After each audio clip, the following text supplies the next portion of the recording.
आज बनवली घेवड्याची झटपट होणारी भाजी. घेवडा स्वच्छ धुवून वगैरे घेतलेला आहे. काल मिस्टरांनी भरपूर सारे 2 प्रकारचे घेवडे आणलेत आणि परसबी आणली. मार्गशीर्ष चालू असल्यामुळे भाज्याच खाल्ल्या जातात. आता बघा घेवडा निवडून घेतलेला आहे. तव्यामध्ये लसूण कांदा तेल मस्त परतवून घेतले तेलामध्ये आणि इथे छानपैकी हळद मीठ हिंग टाकून घ्यायचं चवीनुसार. तर कमी जास्त तुमच्यावर. घेवडा निवडलेला टाकून घ्यायचं, हलवून घ्यायचं इकडून तिकडून परतवून झाला की थोडंसं मस्त परत चवीनुसार सगळं टाकून घ्यायचं आहे आणि थोडंसं झाकण ठेवून वाफ देऊन घ्यायची. 1 मिनिटं वाफ देऊन घ्यायची घेवड्याच्या भाजीला. मग टाकायची भरपूर सारी कोथिंबीर.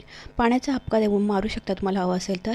ते शिजून झाले, वाफलून झाले. भरपूर सारी कोथिंबीर, शेंगदाण्याचं कूट वापरू शकता. थंडीचे दिवस आहेत, तीळ शेंगदाण्याचे कूट आपल्या शरीरासाठी चांगले असतात थंडीच्या दिवसात.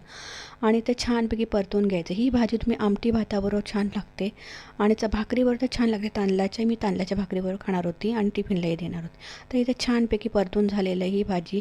तर शेंगदाण्याचं कूट टाकून इकडून तिकडून पुन्हा परतून घ्यायचं आहे. झटपट होणारी भाजी आहे. टिफिनसाठी 1 नंबर आणि चवीनुसार 1 नंबर भाजी लागते. आवडल्यास लाईक शेअर सबस्क्राईब करायला विसरत. माझ्या रेसिपी आवडतात नक्कीच कमेंटमध्ये सांगा.